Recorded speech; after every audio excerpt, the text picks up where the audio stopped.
Battle Through the Heavens. By Heavenly Silkworm Potato. Kabanata 21. Second Tier Alchemist Guni. Premier Auction. Ang pinakamalaking auction house ng Wutan City at isang sangay ng pinakamayamang pamilya ng Jiama Empire, ang pamilyang Premier. Ang pamilyang Premier ay napakaluma at naging isang napakalakas na puwersa sa Jiama Empire sa loob ng ilang siglo na. Talagang kahanga-hanga ang kanilang mga network at may ilang chismis pa na nagsasabing ang pamilyang Premier ay may malapit na kaugnayan sa royalty ng Jiama Empire. Sa Empire, ang pamilyang Premier, pamilyang Nolan, at pamilyang Ritter ang tatlong pinakamalaking pamilya at may iba't ibang koneksyon sa komersyal at militar na mundo. Sa makatuwid, sa suporta ng pamilyang Premier, gaano man kaakit-akit ang kita ng auction, walang maglalakas loob na subukan ang anumang bagay laban sa kanila. Pagtingin sa auction house sa dulo ng kalye, lumiko si Xiaoyan sa isang side alley at mabilis na nagsuot ng itim na roba. Ang itim na roba ay hindi lamang nakatikip sa mukha ni Xiaoyan, binago din nito ang kanyang payat na kurba upang tila mas malawak.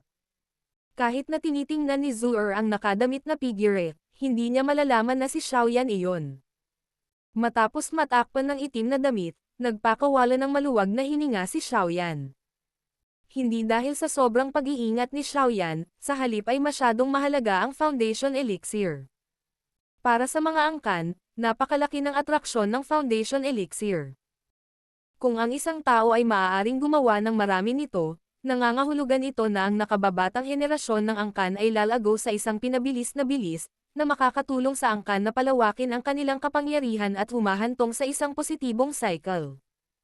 Upang maiwasan ang hindi kinakailangang gulo, maaari lamang piliin ni Xiaoyan na itago ang kanyang sarili. Maingat na hinawakan ang bahagyang malamig na bote ng White Jade, dahan-dahang lumabas si Xiaoyan sa eskinita at pumunta sa auction house sa dulo ng kalye. Sa ilalim ng mapagbantay na mga sulyap ng mga ganap na nakabaluting bantay, si Xiaoyan ay walang tigil na pumasok sa auction house. Sa sandaling pumasok si Xiaoyan sa bahay, ang nakakapasong pakiramdam mula sa araw ay napalitan ng malamig na pakiramdam. Pinadama nito ang mga tao na para silang tumuntong sa isang bagong mundo. Sa pagwawalis sa magarbong bulwagan, mabilis na nakahanap si Xiaoyan ng isang silid sa gilid. Sa pintuan na patungo sa silid ay ang mga may kantab na salitang inspection room. Habang naglalakad sa loob ay medyo walang laman ang kwarto at isang middle-aged lang na lalaki na halatang bored ang nakaupo. Nang marinig ang pagbukas ng pinto, itinaas ng lalaki ang kanyang ulo at, nang makita ang itim na damit na si Xiaoyan, bahagyang kumunat ang kanyang noo. Ngunit kaagad, ang ekspresyon sa kanyang mukha ay napalitan ng isang propesyonal na ngiti. "Sir, may balak ka bang magpasuri?" "Oo." Sa ilalim ng itim na damit, isang tuyo at lumang boses ang bahagyang lumutang. Boses iyon ni Yao Lao. Umakyat si Xiaoyan at inilagay ang bote ng White Jade sa mesa sa harap ng medyo may edad na lalaki. "Ito ba?" Mukhang nalilito, maingat na kinuha ng middle-aged na lalaki ang bote ng White Jade at sinipsip ito. Agad na nagbago ang ekspresyon ng kanyang mukha at nang lingunin niya ang itim na nakasuot na figure, ang kanyang tingin ay may bakas ng paggalang. "Mister, isa kang alchemist?" "Oo." Muling lumabas ang matanda na boses. "Maaari ba akong magtanong, ano? Pilang nasa loob ng bote na ito? Ano ang ginagawa nito?" Nang marinig na nakikipag-usap siya sa isang alchemist, nagtanong ang nasa katanghaliang gulang na may higit na paggalang. "Foundation Elixir. Maaari nitong pataasin ang bilis ng pagsasanay sa Dao Qi ngunit kapaki-pakinabang lamang para sa mga taong nasa ilalim ng antas ng Dao Shi. O, maaari nitong mapataas ang bilis ng pagsasanay sa Dao Qi."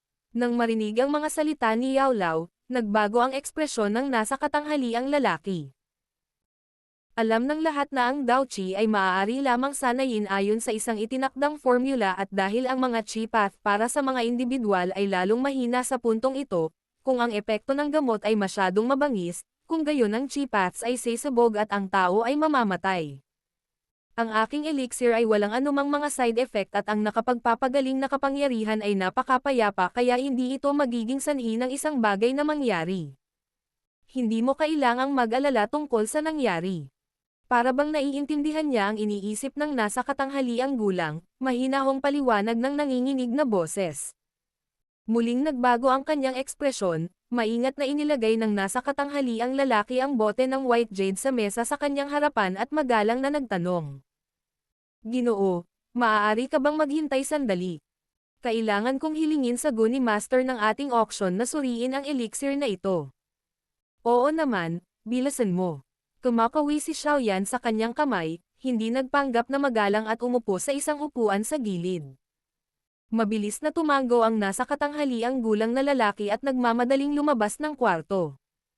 Nakaupo sa upuan, nanatiling tahimik si Xiaoyao at hindi nagtangkang kausapin si Yao Lao.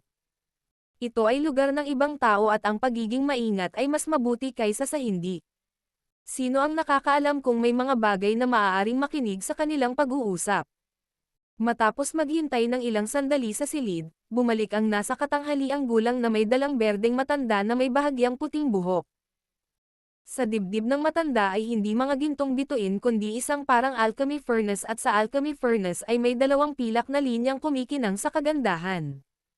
Mister, ito ang guni master ng aming auction. Isa siyang tatlong maliit na dadushi. At the same time, isa rin siyang second-tier alchemist. Magalang na ipinakilala ng nasa katanghaliang gulang ang bagong dating. Nang marinig ang pagkakakilanlan ng matanda, biglang tumalon ang kilay ni Xiaoyan. Ito ang unang pagkakataon na nakilala niya ang isang alchemist sa tabi ni Yao Lao. Maingat niyang muling sinuri ang matanda. Ang matanda ay may pulang mukha at kahit na ang berdeng balabal ay parang ordinaryo, may mga hiwa ng liwanag na umaagos dito. Malinaw, ang robe na ito ay may ilang uri ng monster core na nakatanim dito. Sa pangkaraniwang mukha ng matanda ay isang palaging pagmamataas, isang bagay na mayroon ang lahat ng mga alchemist. Habang sinusuri ni Xiaoyan si Guni, pinag-aaralan din ni Guni ang taong nasa harapan niya. Ang mga alchemist ay hindi katulad ng Daoziz at ang mga alchemist ay lubos na hinahangad ng iba't ibang puwersa. Sa makatuwid, noong pinag-aaralan ni Guni si Xiaoyan, sinusubukan din niyang hulaan kung sino ang alchemist. Maingat na kinuha ng nasa katanghaliang gulang na lalaki ang bote ng jade sa mesa at ipinasa kay Guni. Kinuha ni Guni ang bote ng white jade, sinipsip muna ni Guni ang matamis na halimuyak habang bahagyang nakapikit ang matandang mata niya. Bahagyang tumagilid ang bote, dahan-daang gamulong ang isang patak ng berdeng likido mula sa bakana ng bote patungo sa gitna ng palad ni Guni. Nakatitig sa berdeng likido, inilabas ni Guni ang isang pilak na karayom at sa dulo ng karayom ay nagpakita ng bahagyang pagbabago-bago ng Daochi. Tahimik itong dumulas sa berdeng likido at dahan-daang hinalo. Sa paghalo ng karayom, ang kalmadong mukha ni Guni ay napalitan ng seryosong ekspresyon. Ilang sandali pa, ibinalik niya ang berdeng likido sa bote ng jade. Nang muli siyang tumingin kay Xiaoyan, ang kanyang mayabang na mukha ay may bakas ng paggalang. Paglingon sa nasa katanghaliang gulang na lalaki, sinabi niya. Ang elixir ay nasa pangalawang antas. Lahat ng sinabi noon ay totoo. Nang marinig iyon, napabuntong hininga ang nasa katanghaliang gulang at tuwang-tuwang ngumiti kay Xiaoyan. Ginoo, plano mo bang i-auction itong elixir? Oo, maaari mo bang i-auction ito sa lalong madaling panahon? Hihihi, walang problema yan. Ginoo, kunin mo to at pumunta ka sa unang auction room. Buti na lang at nag-a-auction tayo dyan ngayon at na-auction agad ang elixir mo. Nakangiti ang nasa katanghaliang gulang na lalaki habang inaabot ang isang pitch black metal card. Sige. Kinuha ang metal card, hindi na naghintay si Xiaoyan at agad na lumabas ng kwarto. Guni Master, isa ba siyang alchemist? Pagkaalis lamang ni Xiaoyan sa kanilang paningin ay tahimik na bamulong ang nasa katanghaliang lalaki kay Guni. Oo, isa siyang alchemist. Ang kanyang maliksi na soul perception, hindi maaaring magkamali. Tumanggo si Guni ngunit napakunot ang kanyang noo at bamulong siya. Ngunit saan siya nanggaling? Wala akong narinig na alchemist na maaaring magpino ng pangalawang tier na tableta sa Wotan City. Magre-research ba ako? Huminto si Guni bago umiling. Hindi ngayon. Lahat ng alchemist ay may kakaibang ugali at kung mapansin niyang sinusubukan mong hukayin ang kanyang kasaysayan, magkakaroon siya ng masamang impresyon sa auction. Ang maging nasa masamang panig ng isang misteryosong alchemist ay hindi kailanman isang matalinong hakbang. Paglingon niya, mahinang sinabi ni Guni. Para magkaroon siya ng magandang impresyon sa ating auction, dapat alam mo kung paano gawin iyon ng tama. Hihihi, naiintindihan ko. Tandaan, kahit na hindi natin siya maaaring maging kaibigan, hindi rin natin siya masasaktan. O kung hindi, nag-iwan ng dalawang malamig na salita, umalis din si Guni sa silid. Battle Through the Heavens. Kabanata 22. Hurricane Chant. Sa pangunguna ng isang waitress, pumasok si Xiaoyan sa nasimulan ng auction. Pagpasok sa bulwagan kung saan ginaganap ang auction, ang orihinal na maliwanag na kapaligiran ay nagdilim habang dumadagandong ang mga hiyawan sa lahat ng dako. Napakunot ng noo si Xiaoyan. Napakalaki ng auction at tiyak na kasya ang bulwagan kahit daan-daan hanggang libu-libong tao. Sa oras na ito, sa gitna ng bulwagan, sa ilalim ng isang maliwanag na ilaw, isang pulang damit na kagandahan ang gumagamit ng kanyang kaakit-akit na boses upang ilarawan ang bagay na nasa kanyang kamay.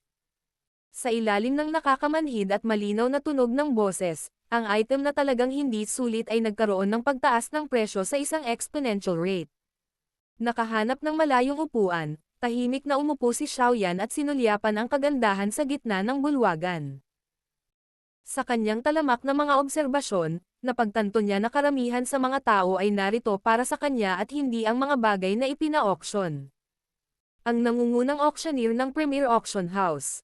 Yafei. Siya ay isang napakatanyag na kagandahan sa loob ng lungsod ng Wutan at ang kanyang mature na alindog ay naakit ng marami sa kanya. Biglang lumingon ang tahimik na si Xiaoyan at tinitigan ang isang lalaki na hindi naman kalayuan sa kanya ngunit nakatago sa isang sulok. Ang kanyang mga braso ay nanginginig sa mga salita ng maliit na pulang bibig ni Yafei at ang kanyang mga kamay ay nawala sa ilalim ng kanyang baywang. Kalokohan. Bahagyang nagmumura, si Xiaoyan, na nasa ilalim ng roba, ay inilibot ang kanyang mga mata. Napakawalandiya ng taong ito. Habang nagmumura sa kanyang isipan, mabilis na lumayo si Xiaoyan at mapait na ngumiti. Ang kanyang tingin ay muling napunta sa gitna ng bulwagan at pinagmasdan ang kaakit-akit na mga kurba ng auctioneer habang bumubulong. Yao Jing.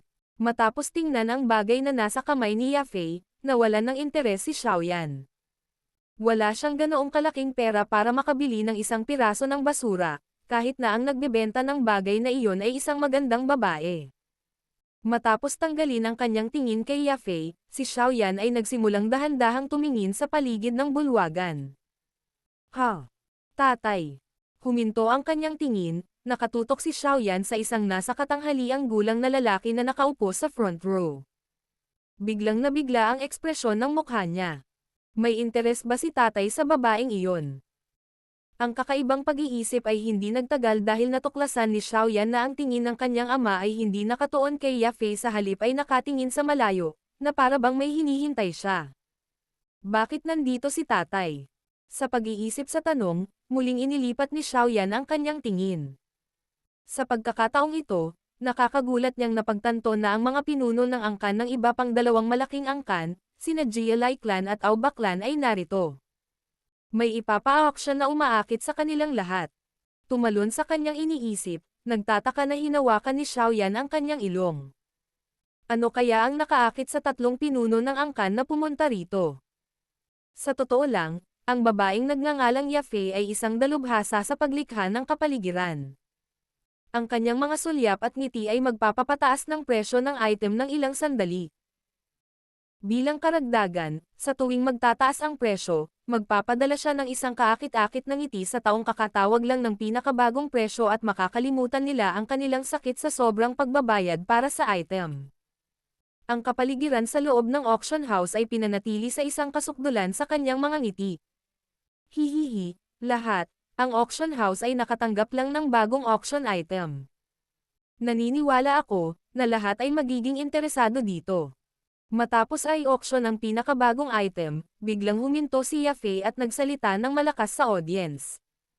Kaway ng kamay, isang waitress ang mabilis na nagdala ng jade plate at sa gitna ng plato ay may isang bote ng jade. Ito ay isang pangalawang antas ng tableta. Sa kanyang macelan na kamay na pinupulot ang bote ng jade, ang kaakit-akit na boses ni Yafei ay nagpakalma sa mga auctioneer sa isang iglap. Ngunit sa lalong madaling panahon, ang mga hiyawan ay naging mas malakas. Sa Daochi mainland, ang mga pills na pinino ng mga alchemist ay ang pinakahinahangad na mga item. Ang bagay na ito ay pinangalan ng Foundation Elixir. Ito ay epektibo lamang sa mga mas mababa sa antas ng Daoshi. Ang pagsasanay sa Foundation Elixir ay nagbibigay daan sa mga taong nasa ilalim ng antas ng Daoshi na magkaroon ng mas mataas na kahusayan sa pagsasanay. Hihihi, kung gusto mo na ang anak o apo na tawaging henyo, ito ay perpekto para sa iyo. Ang kanyang kaakit-akit na bibig ay bahagyang huminga ng mga salita at pinamanhid ang isipan ng marami sa mga auctioneer. Foundation Elixir. Maaari nitong pataasin ang bilis ng pagsasanay sa Daochi. Lady Yafei, hindi kaya ng mga tao sa yugtong iyon ang presyon ng tableta, tama ba? Kahit na si Yafei ay napakakaakit-akit, marami ding mga tao ang nanatiling kalmado at pagkatapos ng maikling katahimikan, may nagtanong ng isang mahalagang tanong. Hihihi, ang elixir na ito ay personal na inspeksyon ng ating Guni Master at napag-alamang isa itong second-tier pill. Walang magiging problema, lahat ay makakasigurado tungkol dyan. Bahagyang tumawa si Yafei habang tumutugon. Nang marinig na personal na sinuri ni Guni ang tableta, hindi na kinuwestiyon ng mga may pag-aalinlangan ang bisa ng tableta. Alam ng lahat na ang Guni Master ay pangalawang tier na alchemist. Sa buong Wutan City, maging ang mga pinuno ng angkan ng tatlong angkan ay magalang sa kanya. Tamad na samando si Xiaoyan sa kanyang upuan at pinagmasdan ang nasa sabik na kapaligiran sa loob ng karamihan. Nakahinga siya ng maluwag, naisip niya. Mukhang malaki ang kikitain ng Foundation Elixir na ito. Bahagyang inilipat ni Xiaoyan ang kanyang tingin sa kanyang ama, napagtanto ni Xiaoyan na bahagyang nagbago ang dating kalmadong ekspresyon ng kanyang ama. 8,500. Nang huminto ang boses ni Yafei, isang tao ang sumigaw ng presyo. 9,000. Ang isa pang presyo ay dumating kaagad pagkatapos na matawag ang unang presyo. Mabilis na tumaas ang presyo at sa loob ng ilang segundo, umabot na ito sa 13,000. Kahit na medyo nasa sabik ang ama ni Xiaoyan, hindi agad siya tumawag ng presyo at sa halip ay pumikit, naghihintay na tumigil ang mga tawag sa maliliit na prito. Muling tumaas ang presyo ngunit hindi nagtagal, nawala ang mga boses. Noong panahong iyon, isang elder na nakaupo rin sa unang hanay ang mahinang nagsabi. 20,000. Matapos tawagan ang presyong iyon, nawala ang mga huling boses sa auction. Ang ilan sa mga umaasa ay tumingin sa walang emosyong elder na iyon ngunit napaupo lamang, nabigo. Wala silang kayamanan para makidigma sa presyo kasama ang GLI clan. Hihihi, GLIB, hindi ba naging Daoshi na ang anak mo? Bakit mo pa iniisip itong Foundation Elixir? Lumingon ang isang nasa katanghaliang gulang na lalaki na nakaupo din sa unang row para ngumiti ng peke kay GLIB. Aw ba pa, hindi ko ba ito mabibili para sa magiging apo ko? Halatang ayaw ni GLIB sa middle-aged na lalaki at malamig na ngini siya ng huli. Tingnan natin kung hinahayaan ka ng swerte mong magkaroon ng apo, baka balang araw ay masumpungan ng anak mo ang kanyang sarili na wala. Tuldok. Pagkatapos ng tahimik na pagmumura kay GLIB, tumawag din si Aoba pa. 23,000. 25,000. Sa loob ng 10 minuto at sa ilalim ng gulat na mga titig ng lahat sa loob ng auction, ang dalawa ay parang asong nag-aaway sa pagkain at itinaas ang presyo sa 31,000. 40,000. Biglang nagsalita ang nakapikit na si Xiaozan. Natahimik ang lahat sa loob ng auction hall at ibinaling ang tingin kay Xiaozan. Maging sina Aoba pa at GLIB ay natulala sa biglaang pagtaas ng presyo. Hihihi, Clan Leader Xiao, mukhang gusto mo talaga itong Foundation Elixir. Ngumiti si GLIB. Sinulyapan siya ni Xiaozan at sinabing, kung gusto mo, itaas mo na lang ang presyo. Ipinapangako kung hindi ko natataasan ang presyo. Tumigil si GLIB at inisip ang katotohanan sa mga sinabi ni Xiaozan. Hindi nagtagal, umiling siya dahil ang layunin niya rito ngayon ay hindi para sa Foundation Elixir at ang mag-aksaya ng pera na maaaring mapunta sa item na iyon ay hindi isang matalinong ideya. Si Aoba pa sa kabilang gilid, nang makitang tumigil si JLIB sa pagtaas ng presyo, nagkibit-balikat din siya. Kahit na ang Foundation Elixir ay labis na nakatutokso, ang kanyang layunin ay hindi iyon. Kaya naman, tumigil na rin siya sa pagtataas ng presyo. Ang pinuno ng clan na si Xiao Zhan ay nagbid ng 40,000 gintong barya, mayroon bang gustong magtaas ng presyo? Nang makita ang kalmadong bulwagan, ngumiti si Yafei habang pinapaalalahanan ang karamihan. Dahil walang nagtaas ng presyo, ang Foundation Elixir na ito ay mapupunta sa clan leader na si Xiao Zhan. Nang makitang walang sumagot, matalino si Yafei at bahagyang tinapik ang kanyang maliit na martilyo sa mesa, hudyat na natagpuan na ng Foundation Elixir ang bagong may-ari nito. Sa isang liblib na lugar, hindi alam ni Xiaoyan kung tatawa o iiyak. Sa sobrang dami, natanggap na niya ang pera mula sa kanyang ama. Hihihi, sa susunod, isusubasta natin ang huling auction item. Ibinalik ang bote ng jade sa loob ng plato, iwinagayway ni Yafei ang kanyang kamay at lumabo ang ilaw sa bulwagan.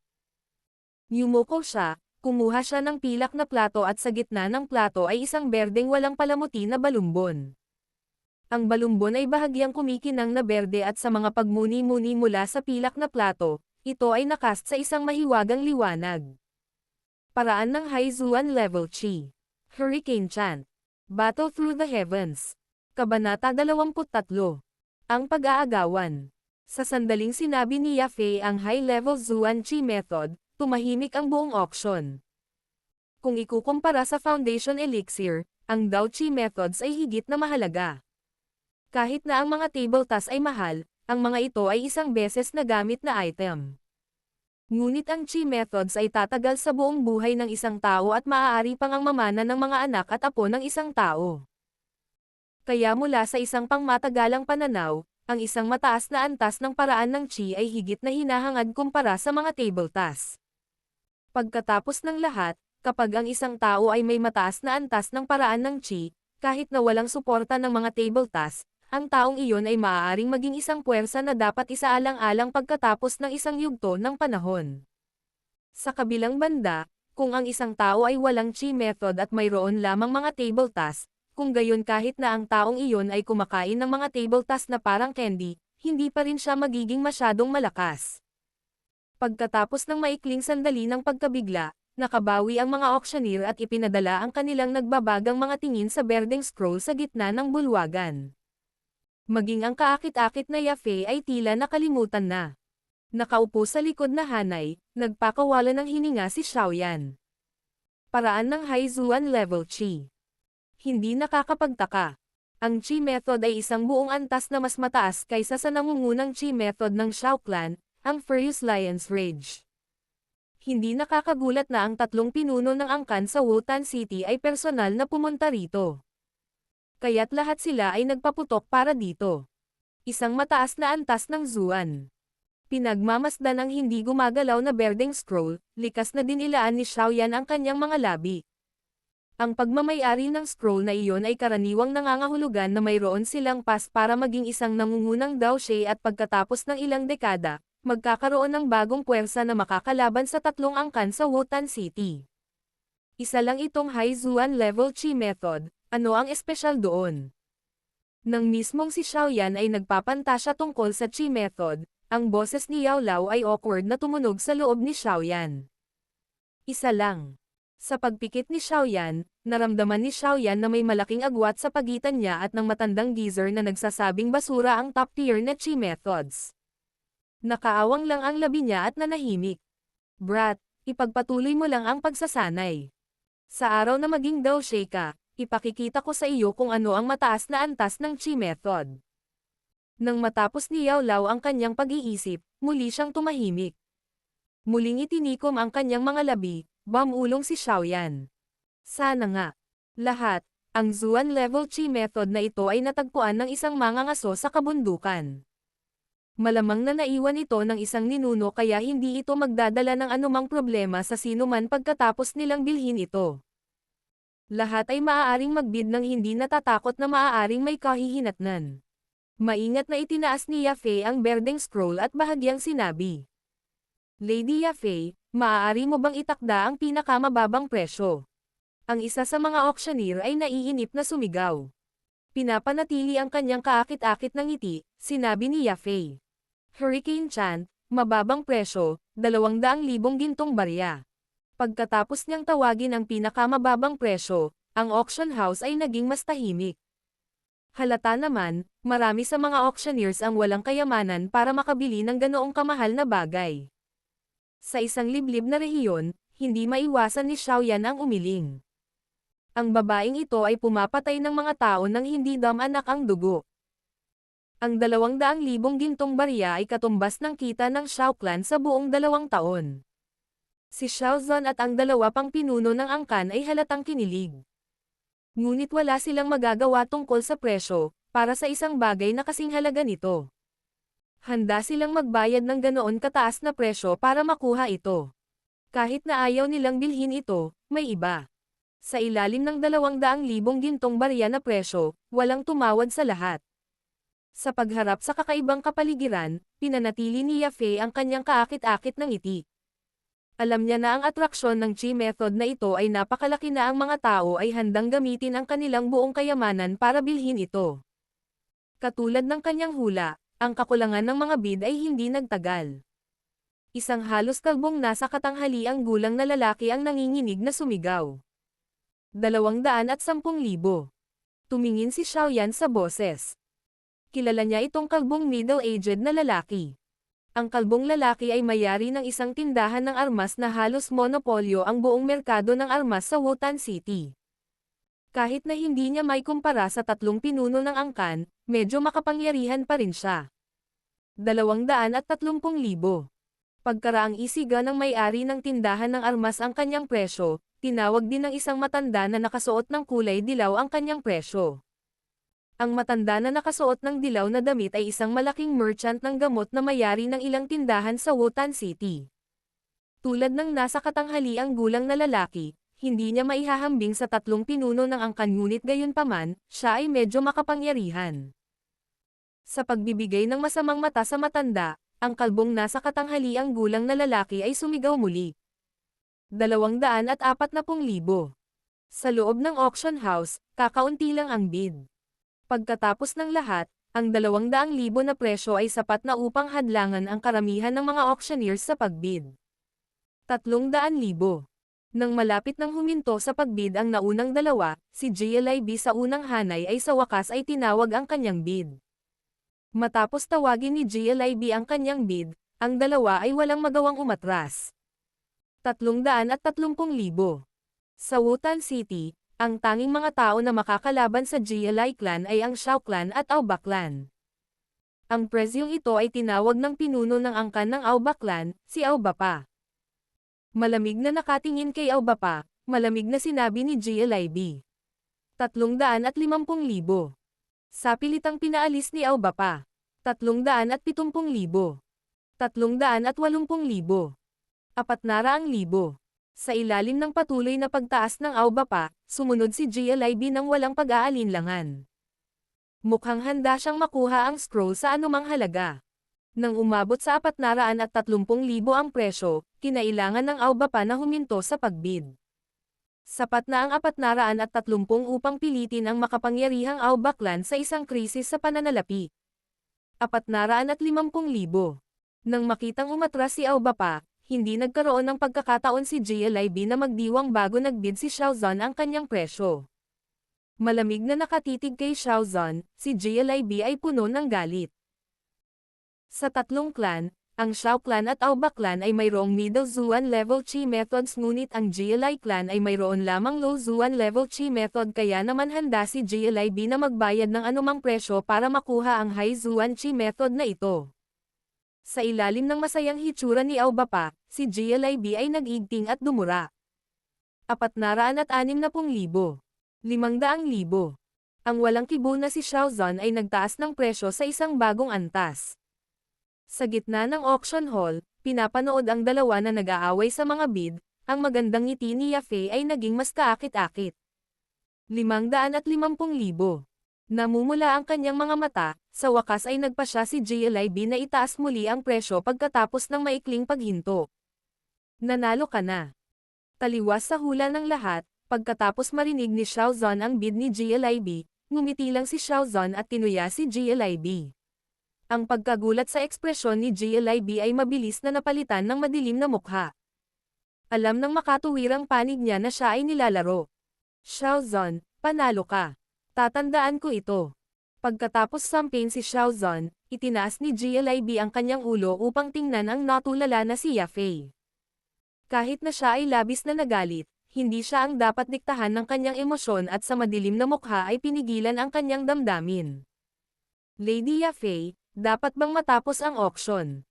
Hindi nagbabago ang mga ekspresyon dahil sa galit na titig ni GLIB, mahinahong ngumiti si Yafei. Ang kanyang mga mata ay naglalaman ng isang pahiwatig ng pangungutya at sa ilalim ng tense na titig ni GLIB ay bahagyang tinapik ang martilyo sa kanyang kamay. Hurricane Chant, nanalo ng GLI clan leader. Nang makita ang mga huling sandali ng auction, ngumiti si Xiaoyan at dahan-daang tumayo, umalis sa auction house. Ha! Kapag nakuha ko na ang pera, magsisimula na akong magsanay.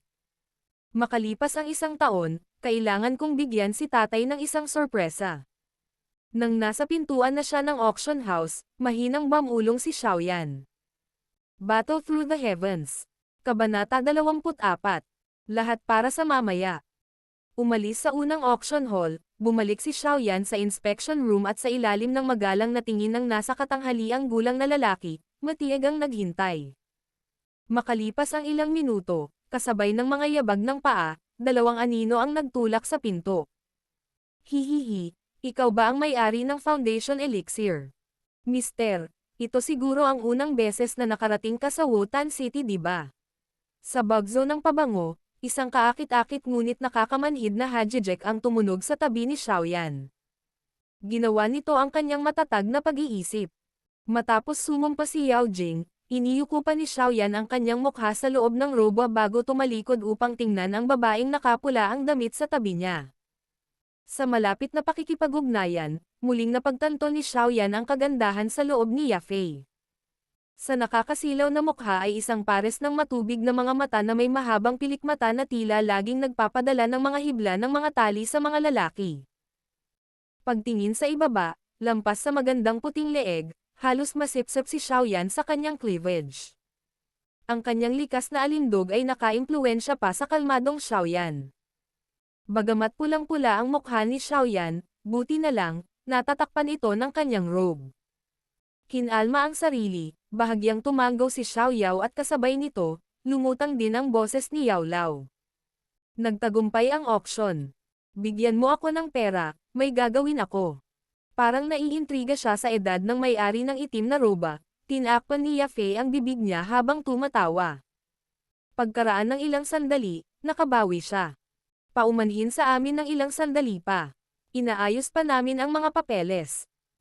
Bahagyang tumango, hindi na muling ibinoka ni Xiaoyan ang kanyang bibig at inilipat ang kanyang paningin mula kay Yafei habang nananatiling tahimik. Sa pagtingin sa misteryosong taong natatakpan ng itim na roba, nagsalubong ang mga kilay ni Yafei. Mukhang walang epekto ang prideful beauty niya. Habang itnikom ang mga labi, lumingon ang kanyang tingin sa misteryosong tao, sinusubukang unawain ang bawat detalye para malaman kung sino ang kinakaharap niya. Matapos walisin si Xiaoyan at hindi makakuha ng anumang impormasyon, si Yafei ay nabigo na tumingin kay Guni. Nang magtama ang kanilang mga mata, kinagat niya ang kanyang mga labi at nagtanong. Ginoo, bihirang makakita si Yafei ng isang alchemist na walang alchemist badge, maaari ko bang tanungin ang iyong pangalan? Ha? Babae, ang pagpunta ba sa lugar na ito ay nangangahulugan na kailangan kong sabihin kung sino ako? Sa ilalim ng itim na damit, malamig na nagsalita ang boses ni Yao Lao. Hihihi, nagtataka lang si Yafei. Kung ayaw sabihin ng Ginoo, hindi ka pipilitin ni Yafei. Bahagyang tumawa si Yafei. Sa pamamagitan ng itim na roba, pinagmasdan ni Xiaoyan ang mga puting binti na nakabalot sa isang pulang damit. Kahit na hindi niya maiwasang humanga sa kagandahan nito, tahimik niyang pinaalalahanan ang sarili na para maging top auctioneer si Yafei, hindi siya isang flower pot. Sinabi ng lahat na ang kagandahan ay problema, kung tutusin, sa buong Wotan City, mayroong hindi mabilang na mga manliligaw ngunit hanggang ngayon, wala sa kanila ang nakamit ang kanilang layunin. Kahit na sinisisi ng marami sa kanila ang primer auction house sa likod niya, wala sa kanila ang mag-aangkin na siya ay isang magandang paso. Kasama niya ang isang matalinong babae, si Xiaoyan ay maingat na parang naglalakad sa ibabaw ng yelo. Natakot siya na may matuklasan si Yafei mula sa kanya ngunit mabuti na lang, sa pakikipag-usap ni Yao Lao, ang misteryosong matanda ay hindi maakit ng Yao Jing sa tabi niya. Mula sa walang kibo na mga salita ni Yao Lao, hindi nakahanap si Yafei ng anumang impormasyon. Sa huli, sumuko siya sa paghahanap ng bagong impormasyon at sa halip ay ngumiti habang naglalabas ng crystal card. Nasa card ang logo ng pamilyang Primer. Ginoo, ito ang VIP card ng Primer Auction House. Gamit ang card na ito, maaari kang makatanggap ng VIP na pagtrato sa anumang Primer Family Auction House. Kasabay nito, ang mga buwis na kinukuha ng mga auction ay mula 5% hanggang 2%. Nang marinig iyon, tumalon ang mga kilay ni Xiaoyan. Kumpara sa daldal noon, nagustuhan niya ang mga ganitong solidong benepisyo kaya naman pagkaraan ng ilang sandali ay kinuha niya ang crystal card. Nang makita ang mahaba at maputlang kamay mula sa likod na damit, isang kislap ng pagkalito ang sumilay sa mga mata ni Yafei. Ang boses ng nasa ilalim ng itim na roba ay halatang boses ng isang matanda ngunit may kamay ito na parang binata. Ang taong ito, sino siya? Sa oras na ito, tumakbo ang isang waitress at magalang na nag-abot ng green card kay Yafei. Ginoo, ang Foundation Elixir ay nabili ng 40,000 gintong barya at kumukuha ng 2% bilang bayad sa pagsusubasta, ang iba ay narito. Ngumiti si Yafei habang inabot ang green card. Kinuha ang green card, nahulog ang tense na puso ni Xiaoyan. Ang pondo para sa kanyang pagsasanay ay nasa loob ng maliit na berdeng card na iyon. 40,000 gintong barya, sapat na iyon para sanayin ang isang daoshe. Dahil nakuha na niya ang pera, wala nang dahilan pa si Xiaoyan para manatili at pagkatapos ng walang ingat na pagtulak ng kanyang mga kamay, mahinahong sinabi ng isang nanginginig na boses. Maaari na ba akong umalis ngayon? Hihihi, syempre. Kung gusto mong mag-auction ng iba pang mga table tasks, mangyaring tandaan ang Primer Auction House. Napangiti si Yafei. Walang ingat na pagtugon, tumayo si Xiaoyan at lumabas ng tense na kwarto. Habang pinagmamasdan ang nawawalang anino ni Xiaoyan, unti-unting nawala ang ngiti sa mukha ni Yafei at lumuhad siya sa malapit na upuan. Tito Guni, isa ba siyang alchemist? Pagkatapos ng nakakahiyang katahimikan, binasag ni Yafei ang katahimikan. Oo, at ang kanyang alchemy skills ay mas mahusay kaysa sa akin. Iyong pangalawang tier na Foundation Elixir, hindi ko ito mapino. Sagot ni Guni habang bumuntong hininga. Kahit sa formula, bahagyang napangiwi, ang pulang bibig ni Yafei ay walang ingat na naglabas ng isang mapanganib na pangungusap. Nang marinig ang mga salita ni Yafei, nagbago ang mukha ni Guni at nagmamadaling sinabi. Ang isang formula ay buhay ng isang alchemist. Mangyaring huwag mo nang isipin iyon muli. Ang walang ingat na galit sa isang misteryosong alchemist, kahit na para sa pamilyang Primer, ay isang malaking bagay. Ilang dosenang taon na ang nakalipas, ang sikat na pamilyang Czech ng Jiama Empire ay nagalit kay Pilking Guhi at nilipol ng ika-4 na dawang na ipinadala ni Guhi. Kahit na ang royalty ng Jiama Empire ay hindi makokontrol ang bagay na ito. Kahit na ang ating pamilya ay mas malakas kaysa sa pamilyang Czech, pinakamahusay na huwag masaktan ang isang misteryosong alchemist. Ang mga alchemist ay parang pugad ng trumpeta, kapag sinundot mo ito, makakahanap siya ng hindi mabilang na mga kaibigan at maraming mga eksperto ang gustong magkaroon ng pabor sa kanila ng isang alchemist. Habang pinapanood ang nagpapanik na si Guni, mapait na ngumiti si Yafei habang minamasahe ang kanyang noo. Tito Guni, ano ang sinasabi mo? Wala akong iniisip na kahit ano, sa tingin mo ba nasayang si Yafei nitong ilang taon? Pinaaalala ko lang sayo. Nang marinig ang mga salita ni Yafei, nagpakawala ng hininga si Guni. Natatakot talaga siya na baka may gawin itong kalokohan. Kinagat ang kanyang mga labi, itinaas ni Yafei ang kanyang pisngi habang bumantong hininga. Mga alchemist, delikado talaga silang tao pero bakit wala akong talent? Battle Through the Heavens. Kabanata 25. Babayaran ko ito. Pagkatapos niyang palihim na bumalik sa kanyang silid, mabilis na isinara ni Xiaoyan ang pinto at pumunta sa sulok ng silid, bago tuluyang kumuha ng isang bangkos ng mga medikal na halamang gamot at mga magic crystal. Maingat niyang inilagay ang mga iyon sa kabinet at malalim na naamoy ang amoy ng mga halamang gamot habang nakangiti siya ng maluwag. Para magsanay ng walang patid, binili ni Xiaoyan ang dami ng mga halamang gamot na kailangan para sa 8 buwang paggamit, na nagpapahintulot sa kanya na magsanay ng walang tigil sa natitirang bahagi ng taon. Habang magiliw niyang tinatapik ang kabinet, bumuka ang kanyang mga labi at tamad siyang pumunta sa gilid ng kanyang kama, ibinaba ang kanyang ulo. Ang mga aktibidad ngayon ay talagang nagpapagod sa kanya. Yan nandyan ka ba? Isang mahinang boses at katok ang dumaan sa kanyang pintuan. Binuksan ni Xiaoyan ang malabo niyang mga mata, nagmamadaling tumalon si Xiaoyan mula sa kanyang kama, pagkatapos ay binuksan ang pinto ng kanyang silid, nakatingin kay Xiao Zhao sa labas ng pinto at nagtanong. Ama, may kailangan ka ba? Hindi ba kita makikita kahit wala akong kailangan sa'yo? Ikaw bata, 2 buwan ka nang nagtago sa akin. Saway ni Xiaozan habang masuyong hinimas ang ulo ni Xiaoyan. Sa pagtingin sa mainit na nakangiting mukha ni Xiaozan, naantig ang mukha ni Xiaoyan habang pinipisil ang kanyang namamagang ilong, hindi alam kung ano ang sasabihin. May pananagutan ka pa rin ba dyan? Hahaha, kung hindi niya magustuhan ang anak ko, ito ay kanyang pagkawala. Hindi mo kailangang malungkot. Bakit ang isang mahusay na tao ay dapat kumilos tulad ng isang maliit na bata? Alam ko na itong anak ni Xiaozan ay hindi isang paylay. Matapang na sabi ni Xiaozan.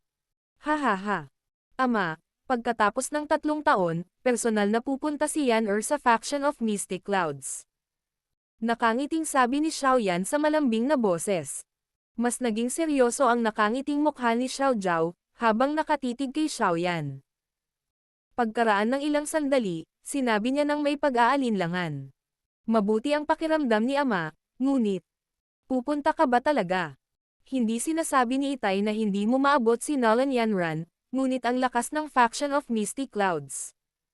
Nakangiti si Xiaoyan habang tumango, pinipilit ng kanyang manipis na labi ang isang medyo matigas na linya.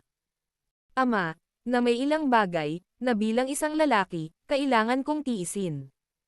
Aba, itong ugali mo ay kahawig ko, kung alam ng 2 kuya mo na ganito ang iniisip mo, malamang na matutuwa sila. Sa dedikasyon ni Xiaoyan, napangiti si Xiaozan bago bumantong hininga at tumango. Mabuti, hinihintay ng ama na bigyan siya ng mukha ng kanyang anak, gusto kong ay pangako sa akin ng matandang bastos na si Nolan Shu. Tumango si Xiaoyan at hindi napigil ang tumawa. Hoy, ibibigay ko sa iyo ito. Isaalang-alang mo ito bilang suporta ng iyong ama. Inabot niya kay Xiaoyan ang isang napakapamilyar na puting bote. Sa pagtingin sa elixir na ito na bumalik sa kanyang sariling mga kamay, hindi alam ni Xian Yan kung matatawa o maiiyak. Ngunit sa kanyang mukha, napanatili niya ang isang naguguluhang ekspresyon.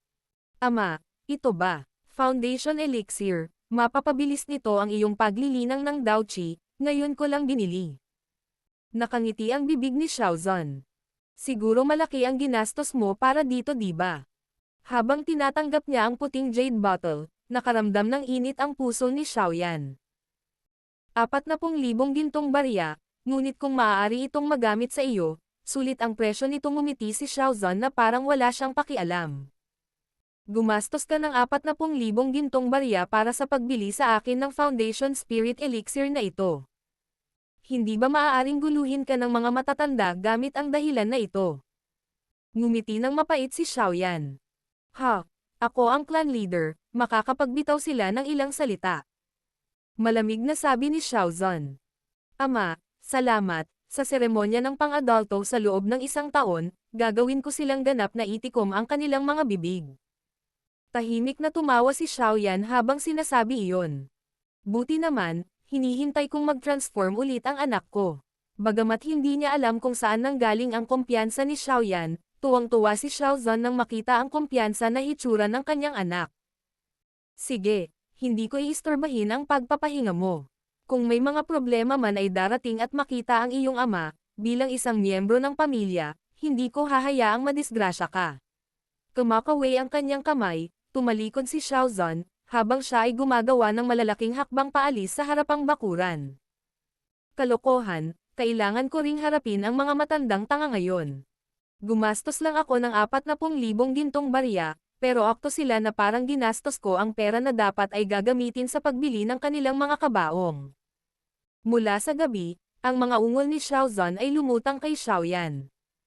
Sa pagtingin sa kanyang ama na naglaho sa kadiliman, hinawakan ni Xiaoyan ang kanyang ilong at ngumiti habang sinasabi sa mahinang boses. Relax, ama, gagamitin ko ang realidad para patahimikin ang mga taong ito. 3 taon na ang nakalipas, kaya ko silang tumangala sa akin, 3 taon pagkatapos, magagawa ko pa rin. Matapos tumayo ng ilang sandali sa kanyang pintuan, iniligpit ni Xiaoyan ang puting bote ng jade. Pagkatapos, tumingin siya sa sulok ng silid, nanunukso. Babae. Masaya bang mag-eavesdrop sa mga tao? Senior Brother Xiaoyan, gusto mo yan? Mula sa sulok, eleganteng lumabas ang isang magandang dalaga na nakasuot ng purple na palda. Nakasandal ang maliit niyang ulo, sumilay ang malaking ngiti sa kanyang magandang mukha. Sa pagtingin sa mukha ng pilyong babae, walang magawang umiling si Xiaoyan. Saan nagpunta si Senior Brother Xiaoyan ngayong hapon? Lumapit si Zon bahagyang lumakad at nakangiting nagtanong. Naglalakad-lakad lang ako. Ganun ba? Ang kanyang mga mata ay nakatingin pataas at pababa, si Zon ay biglang humakbang pasulong at bahagyang yumuko. Kumunat ang kanyang ilong habang sinasabi niya. Naaamoy ko ang halimuyak ng isang babae. Ubo, teka, bakit ako magkakaroon ng bango ng babae? Ang immature na mukha ni Xiaoyan ay biglang namula, ngunit sa dilim, ang kanyang mukha pati na rin ang mukha ng babae ay hindi makita ng malinaw. Hihihi. Tila gusto ang sitwasyong ito ni Xiaoyan, tumawa si Zon at ilang sandali pa, tumigil sa pagtawa. Bago tahimik na sinabi. Kanina pa, narinig ko rin ang mga salita ni Tito Xiao, naniniwala ako na si Senior Brother Xiaoyan, oo.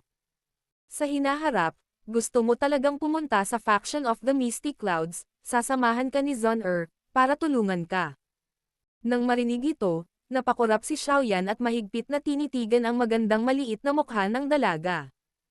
Sa ilalim ng walang pigil na paningin ni Xiaoyan, medyo namula ang mukha ni Zon dahil sa hiya habang bumubulong. Senior Brother Xiaoyan, ano ang tinitingnan mo? Hihihi, maaari ding mamula si Zon isang pambihirang tanawin. Hindi inaasahang sinabi ni Xiaoyan na nakangiti. Malamig na sinulyapan ni Zon si Xiaoyan at napabuntong hininga siya. At maaari mo ring tingnan ang mga tao sa ganitong paraan. Mabuti, magkaroon ng tiwala kay Senior Brother, kahit na ang Faction of Misty Clouds ay mabigat, bata pa ako. Itong yun na sumisira sa babaeng si Nolan Yanran, tiyak na hindi masyadong mahusay bilang isang guro. Napangiti si Xiaoyan habang hinihimas ang itim na buhok ng dalaga. Gabi na, bumalik ka na para magpahinga. Nakatingin kay Xiaoyan na kumakaway, umiling si Zon nang nag-aatubili. At napunta sa kadiliman sa ilalim ng kanyang paningin. Matapos lumiko sa isang kanto, may narinig na mga tunog mula sa isang away sa pagitan ni Xiaozan at ng ilang matatanda. Ang paksa ng away. Kung paano ginamit ang 40,000 gintong barya.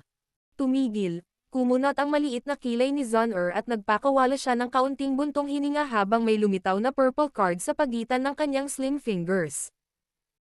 Pinipitik ng kanyang mga daliri ang kulay purple na gold card, na naging dahilan ng pagkislap ng purple gold card sa gintong liwanag habang ito ay pumailang lang patungo sa silid kung saan ang mga matatanda ay nag-aaway kay Xiaozan.